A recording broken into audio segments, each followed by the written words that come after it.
Thank you all for coming back after lunch. It's good to see so many of you in here.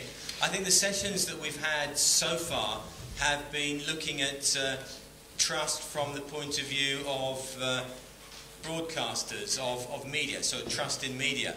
What we're going to be looking at in this session is a little bit different. We're going to be looking at how media are responsible for the amount of trust that we have in various institutions. The piece of music I played at the beginning was Lady Gaga, and I chose that very, very purposefully because actually it contains one of the most profound lines in any song written by anybody ever. And in fact, I was so impressed with this song that I thought a better title for this session would be A Mirror Cracked. And that's based on this. Trust is like a mirror. You can fix it if it's broke, but you can still see the crack in that motherfucker's reflection. This is the LSE. I've been told that I'm allowed to use bad language during the session. It's probably a first for this particular conference. That says it all. Once somebody's reputation has been tarnished, it's very difficult to rebuild. And I was looking at recently at a regular survey produced by the European Union. It's called the Eurobarometer, and they measure the levels of trust that people in the different member countries have in the institutions. This is Italy, and the picture is of a country that has very little trust in the European Union, but also and more significantly in the national parliament and government, and of course there will be reasons for that in Italy. And anyhow, Italians are a cynical bunch, so we're not really impressed with that. But I tell you what is shocking, if you look at this slide about the UK, and remember, the UK is the home of flag-waving patriots who feel very proud to be British and to be living here. And it tells the same story. It's a country that is completely disillusioned with its institutions. Going back a couple of years to a Guardian ICM poll, this was in 4 countries, and how far do you trust your politicians? Not at all, really. This is the 4 countries: UK, Germany, France, and Poland, and more or less the same message from all of those countries. Do not trust politicians to act with honesty and integrity. That's really damning. And to help us answer the question as to what extent the responsibility for this lack of trust in institutions is the fault of media, I have the mother of all sessions. I've got Nick Gowing from the BBC, Asun Gomez-Bueno from RTVE, Julia Chatterley from CNNBC, Barbara Serra from Al Jazeera English, and Jonty Bloom from the BBC. And I'll start with Barbara. And Barbara, I wanted to ask you about the situation in Italy.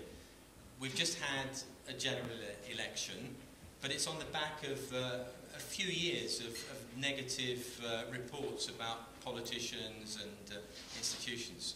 What's the situation at the moment? Very precarious, nothing's been decided yet, and of course Italy's facing a lot of economic problems, which in turn could impact the whole of the of the Eurozone. I think the Italian example is a bit of an anomaly also, because it's not just a few years of confusion and economic crisis. It comes off the back of decades of Berlusconi sort of embodying this enormous conflict of interest, where a prime minister, or even the times he wasn't prime minister, still a leading politician, effectively owned the equivalent of ITV, Channel 4 and Channel 5, and indirectly controlled, when he was prime minister, the state broadcaster RAI and their news outlets. And I think what that's done is that it's changed the way that journalists do their jobs, and journalists in Italy pretty much take sides. They're either left-wing or right-wing, pro-Berlusconi, anti, as do the actual networks. So if you're watching RAI 3, you know that that is an anti-Berlusconi stroke, socialist channel. All the Berlusconi channels are right-wing, and some of the RAI ones are also quite right-wing or certainly pro-government. And that has eroded not only trust in politicians, but trust in journalists and the journalists' ability to hold politicians into account. And what's interesting, of course, I'm assuming you will all know the Beppe Grillo effect. Just when you thought Berlusconi was as bad as it could get, then a comedian, a proper comedian, effectively becomes the kingmaker in Italy. And what he's done is that he's rejected not just politicians, but the journalists as well. So he now leads one of the three biggest groups in the Italian parliament, and he has always refused to speak to Italian broadcasters. So he'll give interviews to the BBC, to Al Jazeera, to CNN, but he will not speak to the Italian broadcasters themselves or the journalists, because he sees them as part of the problem. And I find that very interesting. It's not just lack of trust in politicians, but actually lack of trust in journalists themselves. The way that he's trying to overcome, you have to be held accountable somehow or get your message across, and he's done that through the web.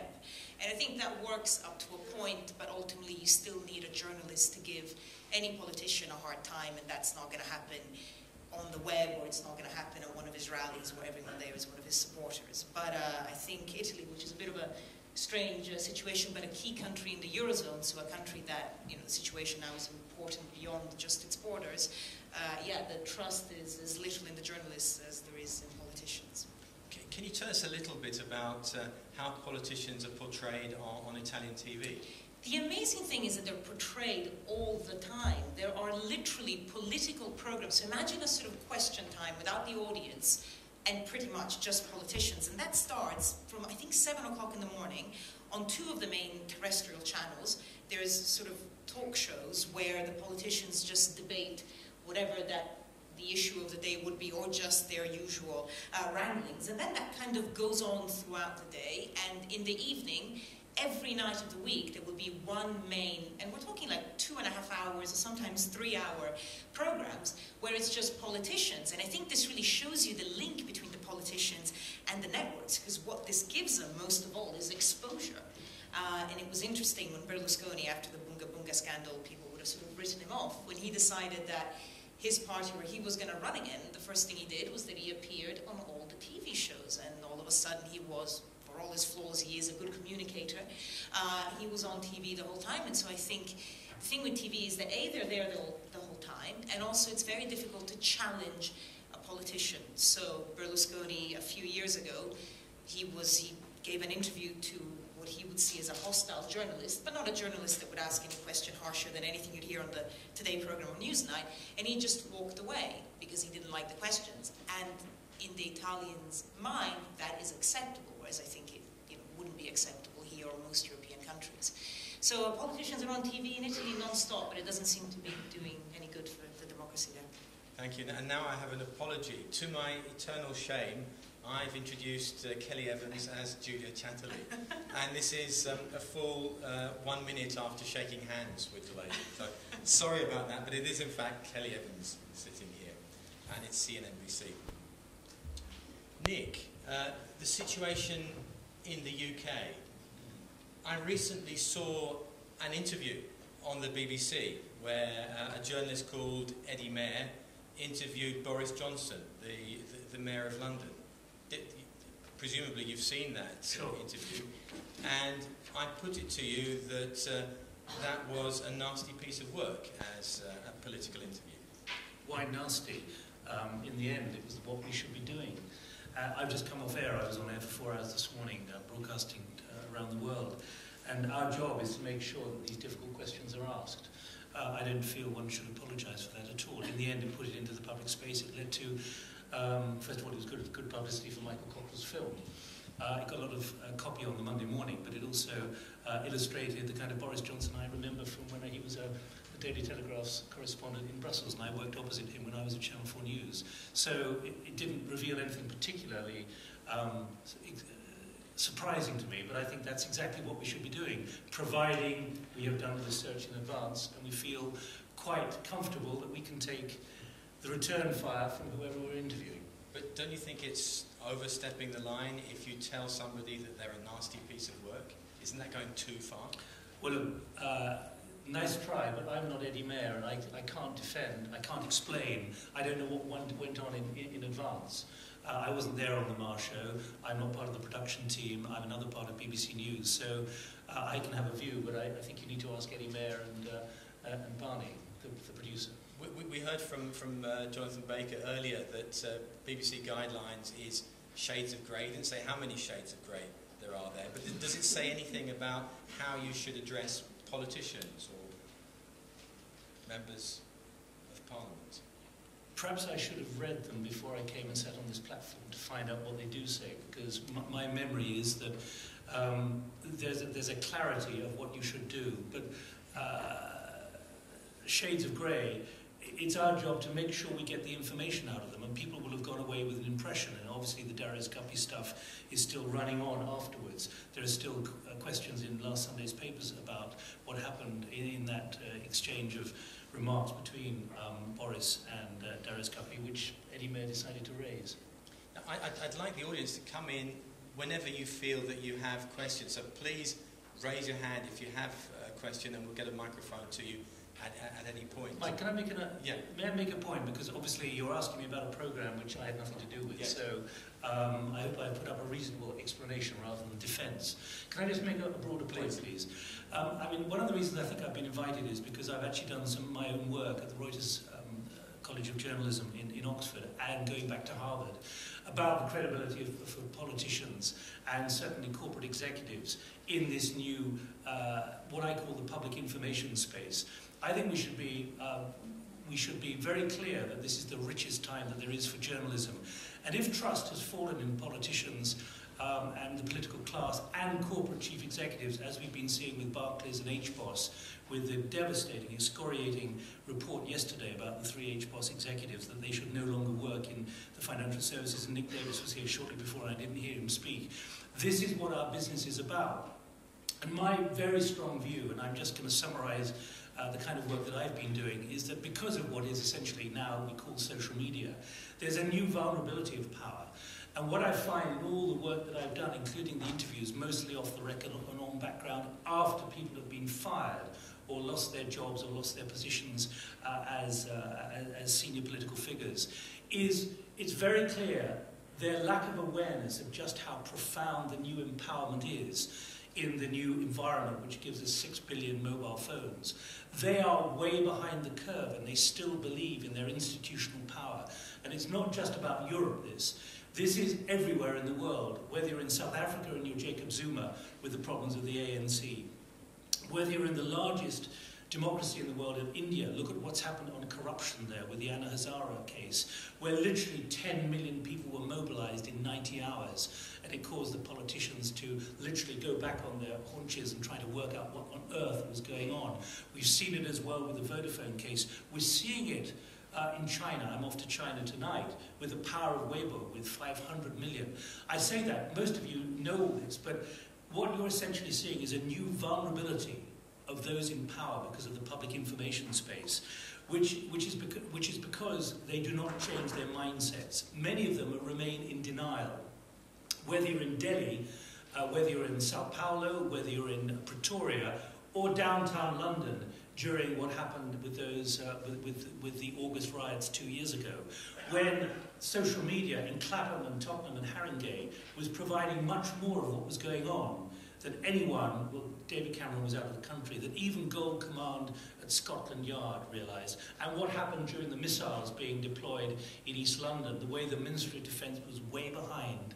It didn't understand the power of mobile phones to show the missiles lying at the bottom of one of the towers while the soldiers went off and had a fag and a coffee.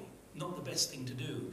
So what you're seeing is an extraordinary change in the landscape, which most in positions of power and responsibility have not gripped, whether they are the head of a C-suite in a big company or whether they are ministers around the world. And that's why I in summary, say that there is this new vulnerability of power, politics and systems. It's great for journalism, and if there's great journalism, but if there's a failure of trust in these institutions, in my view very strongly, it's because they've got away with it for too long. And whether it's us in the kind of traditional journalism platforms or others out there, people everywhere producing this amazing amount of this landscape of information, This is holding people to account. And ultimately, as my work says, and has been done here at the LSE as well, this is creating perceptions of a deficit of legitimacy. These are tough things to say, but certainly that was my conclusion 4 years ago, warning of what would happen. And I think that's where we are now. I'm glad you used the word legitimacy, because it really leads to my next point. There's a debate at the moment about the future of the BBC. The BBC has a new Director General. Gavin Davis recently gave a speech about what public service media should look like in 2020 in the UK. And there is this idea that public service media is somehow different, has responsibilities that commercial media do not have. Public service media have a sort of glue of society role. Do you think that it's fair that if you have responsibilities towards society, towards reinforcing the fabric of society, that you're attacking its representatives in Parliament and in other institutions? That's our job. We're at the BBC. Look, you should have Tony Hall here. He's in his 4th day, I think, in the BBC. But you should have others from the Executive Board, or maybe Lord Patton. I'm an employee of the BBC, a staff employee of the BBC, but our job is to make sure, whether it's the British government or the Spanish government or the Moroccan government, and I'm choosing at random here, our job is to ask the questions on behalf of the people who are watching us, who either pay the licence fee in Britain or who are the same 80 million around the world who are watching our channel every day, and it runs into many hundreds of millions on our multiple platforms. That is our job as journalists, providing we do it within the guidelines laid down within compliance within the BBC. I just want Jonty Bloom, to what extent this lack of faith in politicians can be linked to the economic crisis in Europe? Well, to a reasonably large extent, but you have to ask yourself when there was great faith in politicians. It is easy to think that there was some golden age where everyone doffed their cap and thought that they were all wonderful people doing the best in the best of possible worlds. And actually, I think if you look back at the history, that was never the case. Cynicism about politicians in Parliament and why they do these things and whether they're doing them correctly has been a very long-running story, not just in the UK, but elsewhere. I think there has, however, been a change in the last 10 years, probably, which we didn't catch in the run-up to the credit crunch, which was that there have always been successful people who've made a great deal of money, politicians included, once they finished office normally in this country. But the gap between what they were earning and the power they had, and that of ordinary people, just accelerated away. The gap widened massively, to the extent where people who were supposed to be running companies on behalf of their shareholders were being paid as if they were entrepreneurs risking their own money, and made massive rewards for running sometimes utilities, former private things like water companies and gas companies, not high-tech, not cutting edge. They'd been there a long time, the infrastructure was already in place, all they did was milk more money out of them, and they got massively rewarded. And I think that has had a factor, an influence on this, that people, for a long time, there was a kind of post-war settlement that you could make money, you could be successful, we will help you, but there would be a payback, and you would not reach escape velocity. And there is an increasing number of people not very far from here who are now so well paid and remunerated and so on, that if they don't like it, they just leave the country and they take it with them. And that has always happened, but nothing to the extent that it's happening at the moment. And I think ordinary people are very, very angry when their billions of their money is being used to bail out banks, and they can't distinguish between the bankers they've bailed out and these other people who are extremely well rewarded as well. And if they don't like a policy, they just abandon the country and go and make their money somewhere else. I think that is part of the factor, the lack of trust in these people who just seem to be living in a different universe. How do you go about explaining difficult macroeconomic concepts to your listeners? You're working for... So I don't live in the UK, so So I don't listen to a lot of UK radio. You work for Radio 4? Yes, I work principally for Radio 4, but I do have other stuff as well. Radio 4 is a very particular audience, isn't it? Yes, I mean, it tends to be older and better qualified and more experienced and so on. But even so, you really have to start from scratch with every story. It is rather disturbing that even in the BBC, which is full of very well-educated people who are interested in current affairs, there was until recently, and we've worked very hard against this, an attitude that business and economics was in its own little ghetto. I remember doing the Today programme, Business Slot, many years ago, when they'd say, and now here's Jonty Bloom with the business news, and you could hear the newspapers rustling as the presenters just read the rest of the papers for 3 minutes while I was on air. And then, as I came to an end, you could hear them putting the papers away and go, "Oh, thank you very much, Jonty, that was very interesting." I haven't, they just didn't give a damn. And they didn't do that for the sports, because they were all blokes and they were interested in sport. Business and economics was boring, dull. It was only there because it happened every day and you could fill a certain amount of airtime by reading the numbers out.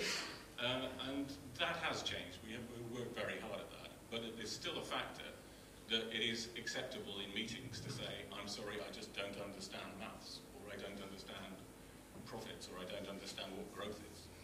In the same way that if you said, "I don't understand how a by-election works," you'd be kicked out of the building. Fair point. I'd like to bring Asun. Oh, good question from the front.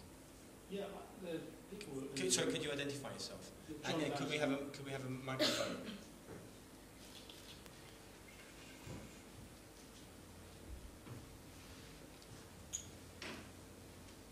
Journalist.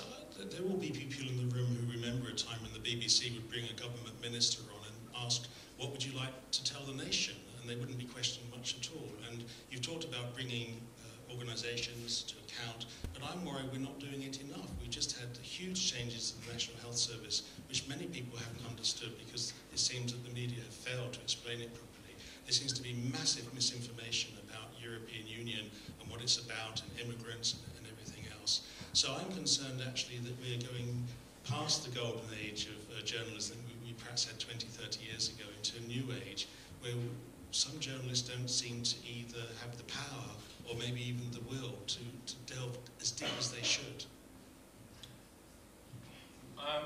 Actually, I doubt there was a time when we've all seen the clip of, I think it was Anthony Eden returning to the UK, and the BBC did say, as an acknowledged expert on foreign policy, "Is there anything you'd like to tell us, Minister?" And he said, "No, not really." And that was it. That was the end of the interview. And then we've got the Eddie Mayer interview of Boris Johnson. Well, I'd rather have Eddie Mayer being criticised for being a bit tougher with Boris Johnson than going back to the old system. As to failure to explain, we still do make mistakes in some areas, and life is getting increasingly complicated. But we do spend an awful lot of time worrying about exactly how we're going to get across very, very complicated issues in 1-2 minutes in radio, when you can't exactly hold up a diagram. It is not easy. But one of the things that the World at One has introduced this thing called Just a Minute, named after the famous radio game, in which I have to do quantitative easing in 1 minute. They've never actually mentioned how good they are. They always say, "Oh, well done, Jonty, that was 58 seconds." So I'm a bit sceptical about how good it is. Are you allowed to pause and repeat yourself? No, not really. I can repeat myself, but I can't pause. I haven't got time. But the whole idea is you take a complicated issue and you try to explain it in a minute, just as an introduction to a longer series of interviews and stories around that issue. So we are trying to explain the big issues before we then get into the analysis and the political reaction. I think Nick would like to make a point. Yeah, I don't have an audit and I don't have metrics on this, but I think you will find in answer to your question, and I don't deal with British politics, but it's now becoming much more difficult to interview politicians because we can go through a long list of people we've asked for interviews with, and most of them say no. I'd like to bring Asun in here and ask Asun about the Indignados movement in Spain. Is that still alive? Yes, it is alive, and I think the Spanish Sorry about that. Or is it? This movement is alive, and the Spanish society really needs them, because I think, according to the latest survey, independent and serious survey, the politicians' behavior is the third main concern of Spaniards. So being unemployment is the first concern, the economic crisis is the second, and the political establishment is the main concern for 22% of the population. So I think that's why the Indignados and now the green tie, the white tie movements are so important for us, because there is a need to create a kind of a hope among the general public towards politicians, because I don't think we can take the risk to fall in the anarchy. So the Indignados movement, it's pretty active. They have not achieved any important goal, any political goal, but they keep very active, and actually they've called for an action next week against one of the main banks in Spain. They are asking all the people to take as much money as possible out of this bank in order to denounce the corruption of the banks. And now they also have to work on the corruption of the political parties, the illegal funding of the Popular Party, the illegal system of retirement in Andalusia under the Socialist Party, the illegal organization which was led by the son-in-law of King Juan Carlos, which has ended up with the accusation of the King Juan Carlos' daughter. So these Indignados and all these kind of civic movements in Spain have a lot to do. And what's important about them is that although they were born through the social networks, they only got importance when the press and the television paid attention to them, and they had a chance to be spread and to be present everywhere. But now they are only using the social networks to spread their message, and it's working very well. How do you interview politicians on RTVE? Are you as direct as Nick is on the BBC? Do you push for answers to questions? Well, nowadays, it is right now, we are not having so many problems to interview Popular Party politicians at RTVE, which was a problem we had 1 year ago. They didn't want to come to TVE. Now there is no problem. The problem is that they don't hold many press conferences.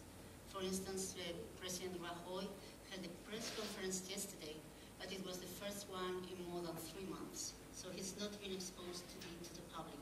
He's only having interviews with some kind of newspapers and not much more. Is there a difference, let me rephrase the question, in the way that RTVE would interview a politician as opposed to a commercial channel in Spain or a Spanish newspaper? Yeah, but it doesn't depend on which channel it is, but it depends on who owns the channel. So depending on which channel he's been interviewed, the interview is somehow available. I'd like to show a film in a couple of seconds. First of all, I just wanted to ask, are there any Russians in the room? There are a few. That's interesting. Any Cypriots? Interesting. I'd like to show a CNBC promo film, if I can.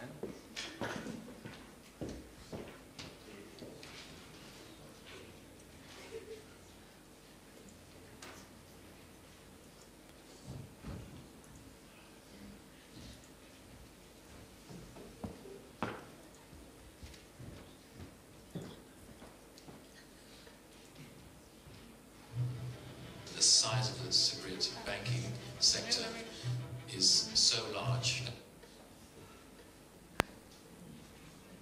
When I watched that, there was a line, "Don't mess with the Russian mafia." Don't you think you're sexing the story up a bit too much? All that dramatic music? No. I mean, that was like a trailer for a Hollywood movie. Absolutely. Yes, I think that tells you so much about the essence of how we cover a story like Cyprus, which is to say that was far more interesting than what's actually been happening on air if you were to watch cumulatively the last 3-4 weeks straight of coverage. And yet at the same time, what's the truth? Is it the representation that you saw there, which gets to the sort of core of what a lot of Cypriots felt, a lot of Russians felt, and a lot of people across the European Union felt about suddenly this feeling that their deposits were more vulnerable than they had realized?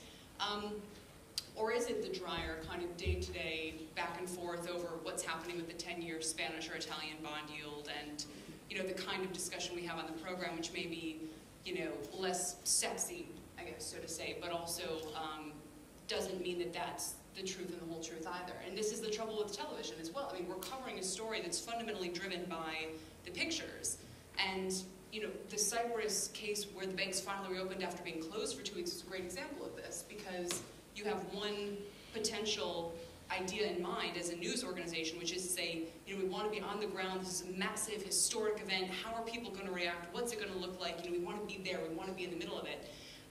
And yet there were more people from the media than there were people from the public at some of these banks when they reopened. So I'm always kind of relieved when the story proves us wrong, because so much of it, and I think people have kind of implicitly made this point, but so much of the way that people act today and what social media is all about is spectacle. Spectacle is sexy. It's something you can get together and create. It's a movement. But they're often so ephemeral. So you can get 18 million people together to do one thing overnight, and then everyone's back, doing something else the next second, because it's kind of like the spectacle is past. So, I mean, I think for us it's very difficult, and we have to constantly balance this sense of over-covering or over-hyping a story with frankly not covering it enough. Because you could argue in all of the weeks leading up to what happened in Cyprus, we should have been far more focused on the potential that people's deposits would be at risk. So that's part of the trouble, I think, with stories, is that they're always after the fact. You're always chasing, you're always there after it's happened, you're always realizing things too late and doing the best you can in a situation. And I think what that promo does, even though it's overhyped and everything, is at least give you a sense of what the stakes are and of what the energy and sort of the human impact of the story was. It's a distortion, but it still gets at the essence of this story, which is fundamentally about politicians saying different things, trying to avoid our questions, basically, and then ultimately making some decisions that are reverberating to this day and making people sort of question long-held preconceptions about their money and about the European Union. So the story, if I'm getting this right, the story in Cyprus is about politicians, it's about Russian mafia, it's... To what extent is it really, though, a story about ordinary people? I mean, there's a powerful story there anyway about people who are losing their life savings, about people who... Well, that's my point. Yeah, but that's... Which would be to justify, to some extent, the coverage because of the impact it has had on people. But why? I mean, there's lots of red herrings there, though, isn't it? You can't see the wood for the trees. There's all this other stuff there, and it's actually detracting from the main story. Perhaps. I guess you could argue that we could put more of the everyday person in that promo, showing them saying, oh, I'm so upset about my money, etc. But part of the story in Cyprus is actually there are a lot of people, and I'd love to hear from the Cypriot as well, but who, the people, for example, there are people in our own newsroom who have family who live in Cyprus, and when you ask them, are they hysterical, they're sort of like, what are they going to do? And if you look at the reaction on the street when they reopened the Cypriot banks, as I said, there wasn't this massive kind of movement. And so I think the coverage to some extent has reflected the hit to ordinary people without necessarily taking one person as an example of look at the doom and gloom and the misery that would have misrepresented actually the way a lot of people have felt about it. There was a lady from, yes, this was, you're the lady from Cyprus. Yeah, could you take a mic? Just 1 second. And I don't know what you're going to say, but I'd also like to ask you about the way the coverage is covered in Cyprus and the way it's covered here in the UK. Okay. Hi, I'm Ira Lorandos. I'm Greek and Cypriot, so I'm both sides of this disaster. I think you underplayed how much that promo was actually, even though there wasn't representation of ordinary people, that's how a lot of ordinary people felt. It felt like a Hollywood movie. It felt like it was the end of the world. And I was sitting in Greece at the time with my family, and a lot of my family members were direct victims of this whole disaster, and it was a lot of panic, huge amounts of people flying from Greece back to Cyprus to like save their money, sort of thing. So it felt like a Hollywood movie, and definitely the way it was covered in Cyprus and in Greece was this very much like, it was very emotional because it was people's life savings.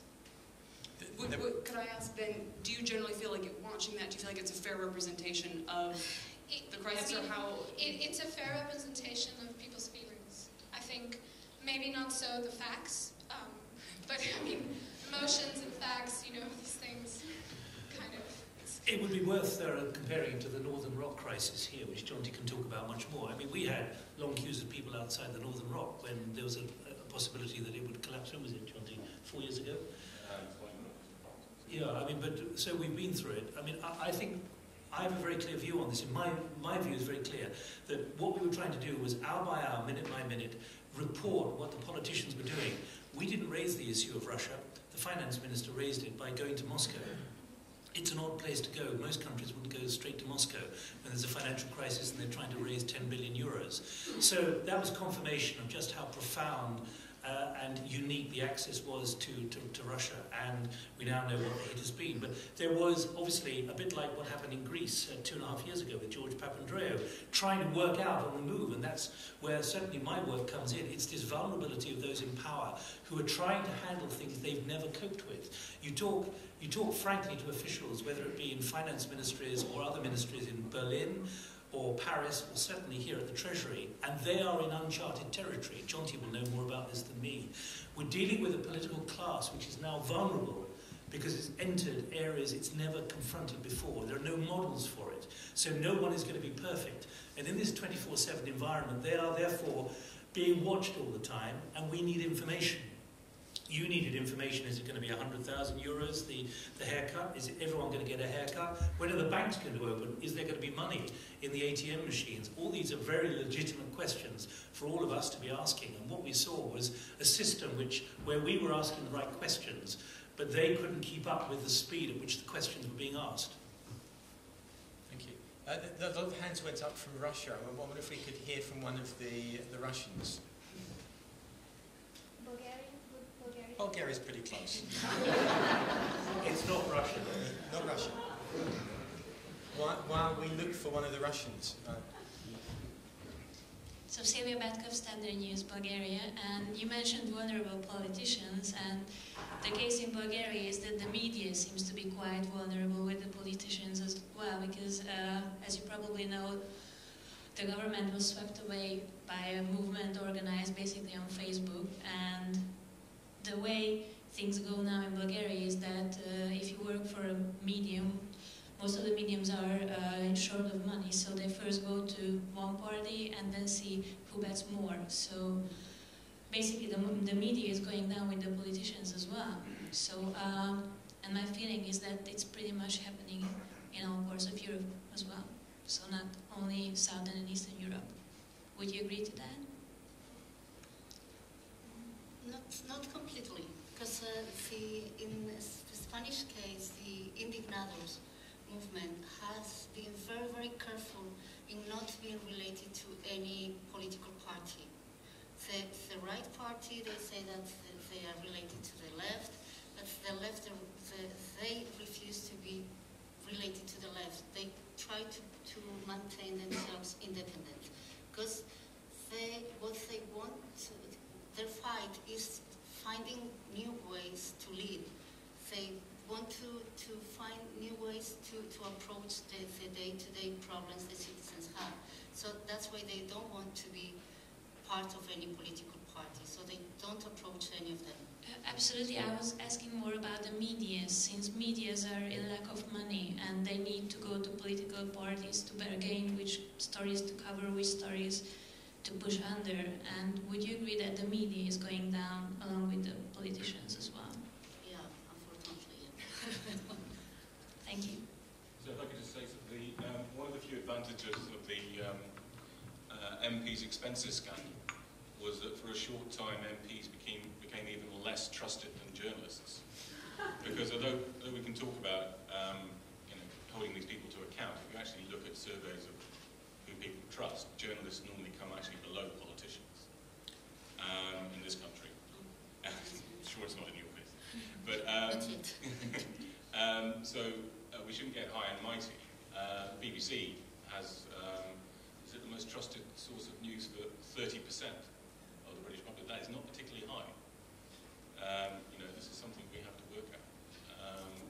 We're not the most reputable people, apparently. What I find quite ironic is that actually, in Italy, the BBC is held, or British journalism in general is sort of held as the beacon of impartial journalism. So I think, you know, it sort of depends. I think it varies in different countries. But you make the point about money, and I think the reality is, I mean, the other thing that I think we noted in the CNBC promo is the difference between commercial TV and, you know, publicly funded. The BBC Al Jazeera is in a funny place where it's a little bit like publicly funded. Basically, we don't have commercial imperatives, but, you know, those do play a part. The money, especially if you start covering, you know, parts of the world that aren't very accessible, like Africa. I mean, those deployments cost hundreds of thousands sometimes, and so the financial issue is very linked in the problem. Well, and just to give an example as well, you know, we have to make decisions every day as to literally where to send our truck across Europe, because there's one of them, and so either it has to be in Greece, or it has to be in Cyprus, or it has to be in Spain, or what have you. And so, you know, there are decisions, these financial decisions are a very real part of the story. And so I think it's important to sort of know what kind of financial pressures there are, because I think just kind of having saturation of media and different competitors and different outlets at least gives you a wider scope of the story than if you only have a few players, and certainly players who don't have many resources at all. Nick, and then I've got a question for Barbara. Let me just pick up on the question of Bulgarian politicians. Let me give you 3 examples. None of them are to do with Europe, although Russia is Europe. Think of what happened in the elections when Putin was re-elected as president. What happened between September 18 months ago up to the elections, and the power of the convening power on the streets, particularly Alexander Navalny and others. Russian politics changed dramatically, and it's not going into reverse, even though the Kremlin might want it that way. The Kremlin is now on its back foot. Putin is now on the back foot as well. There has been a dramatic change. Secondly, I mentioned India. Look at what happened in the rape case just before Christmas, and the way the mobilization took place there. This has got the biggest democracy in the world on its back haunches as well, whether in the states or in the federal government in Delhi.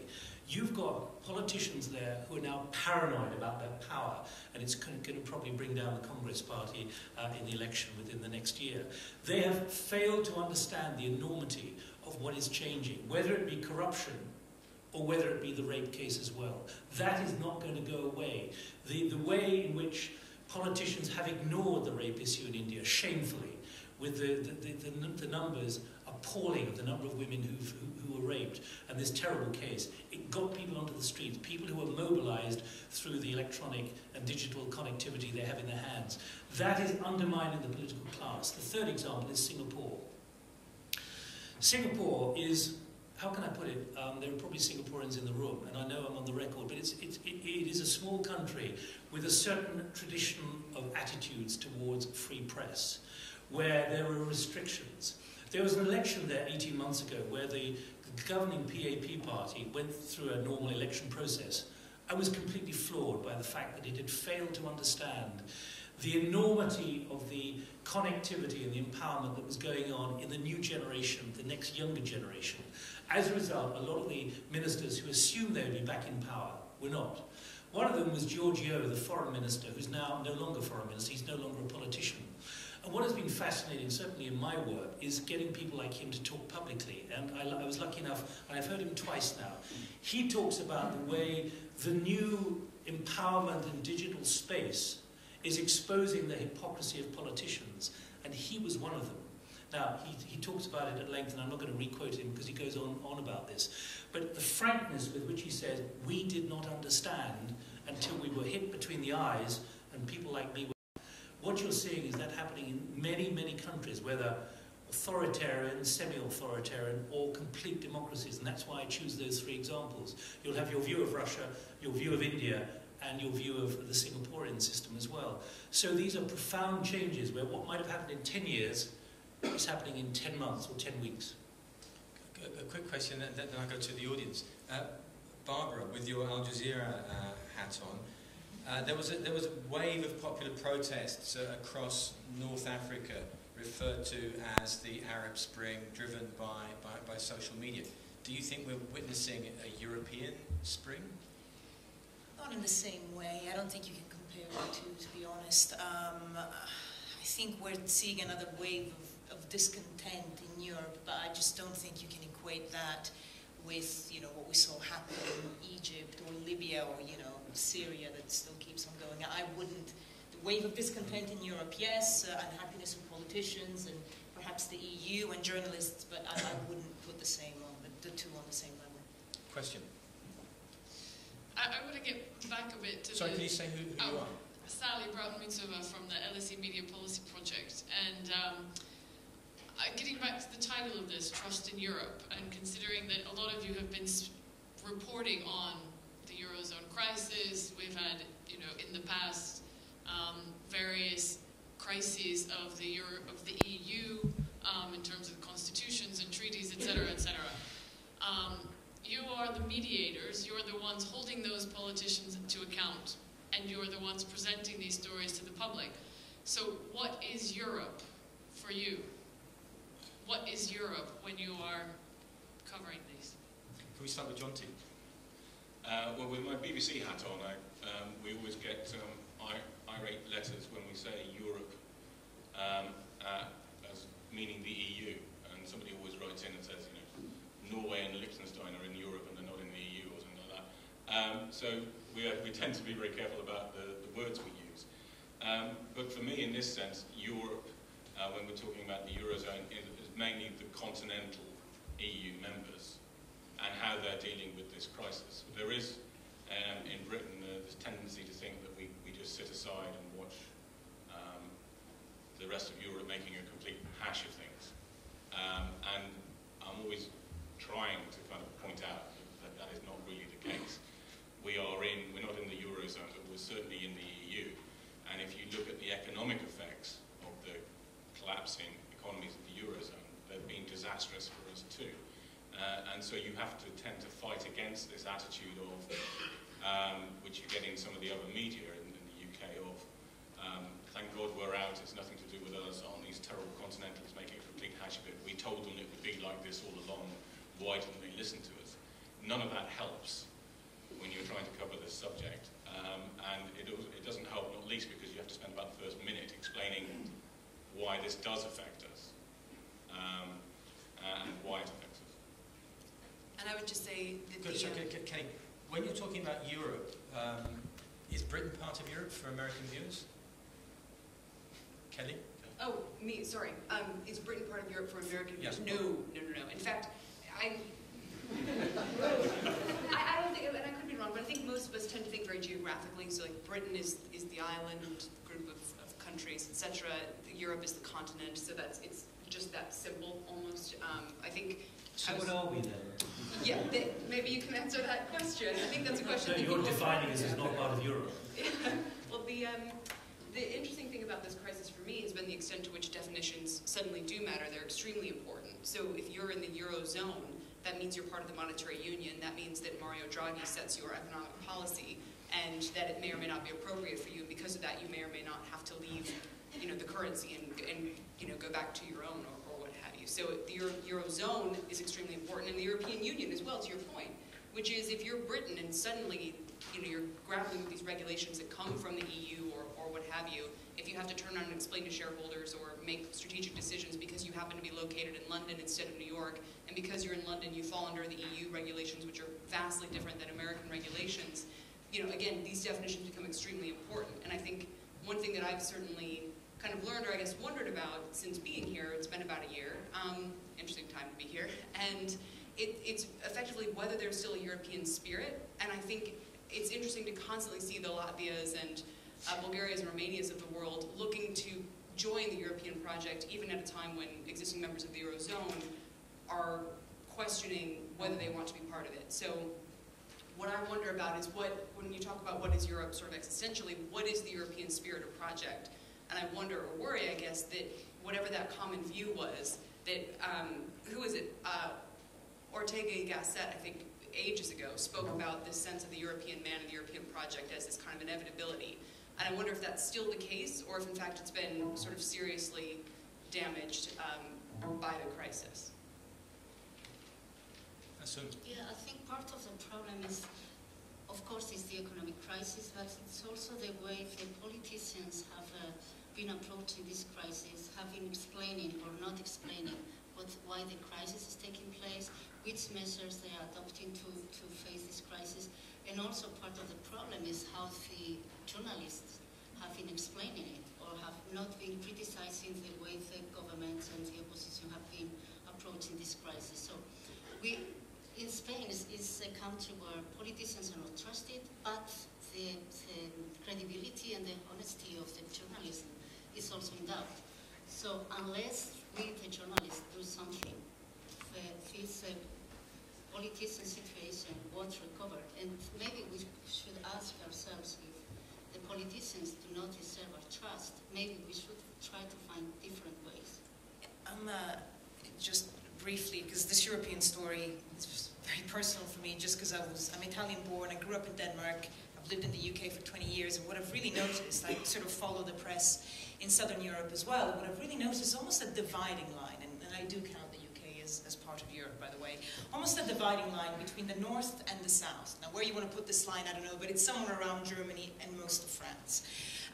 And there's two narratives, really. So in the English-speaking press, or Northern European press, perhaps there is a sense that the Southern European countries brought it upon themselves. You know, tax evasion, avoidance, governments that are corrupt or inefficient, and there is a little bit of the resurfacing of the stereotype of the lazy Southern European. In the South, they, very much feel that they've been had, that Germany has benefited from the euro, and that now they're paying the price for something that perhaps was ill-conceived at the beginning. And I think certainly when I do my reporting around Europe, I try and bridge these two different narratives, because I promise you, sometimes you will read the headlines in Italy or Spain, and then Germany, or the UK, and it's almost like you're looking at two completely different stories. And we can have a long discussion as to who's right.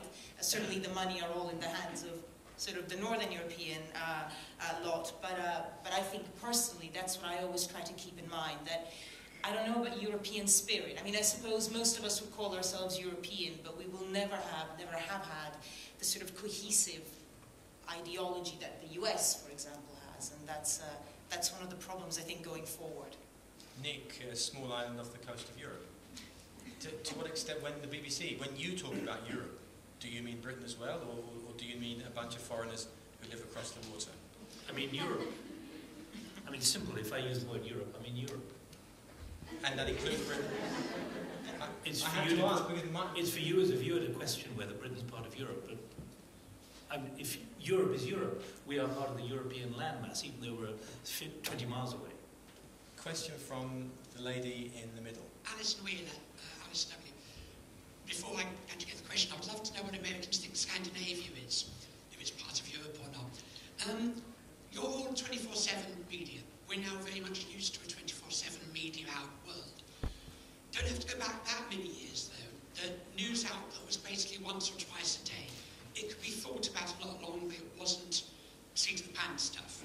Now you can be on air, online, within 10 minutes. Is there a case that there's less thought, less fact-checking going into things, because you have that responsibility to get stuff out quickly? And does that vary by country? Can we start with Asun? Less fact-checking because you have more pressure to go on air quickly?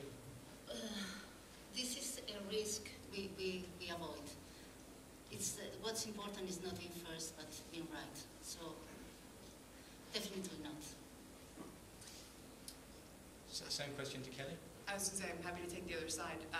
In a little bit of the sense that my own career has I've seen this, being at the Wall Street Journal for years, the company is under pressure to become more and more focused on breaking news, getting stuff out on the newswire, and while the next mega merger is extremely important and moves share prices, people used to be judged on the basis of how many leaders, that is long, profile-y front page stories that they wrote, and they're not really anymore. They're judged on how many stories they're breaking, and what a breaking news story is kind of open to interpretation. I mean, it can be a marginal development on a big corporate story, again, rumor of a deal.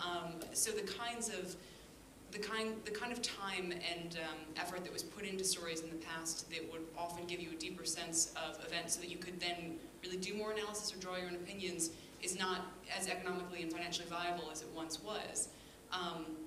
Maybe we'll have looked back on the 90s as a unique era in journalism, and maybe there are a lot of blogs and new writers filling that void, but I do think something has been lost in just watching the trajectory myself and the extent to which Twitter I'm addicted to and has become an important outlet, but means that I may be sending 1,000 tweets instead of writing a 1,000-word article.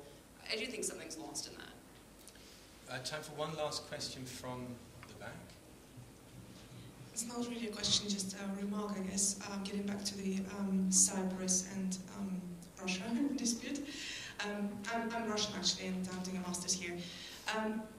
I think I must admit that the news was reported really with a lot of gloating, even the official media. But you should have looked at you could have looked at the blogs and social networks to see how that was perceived at a very general level, meaning just what we call middle class people who don't really tend to have accounts in Cyprus. So the reaction was quite, predictable. So it serves them good. That was it.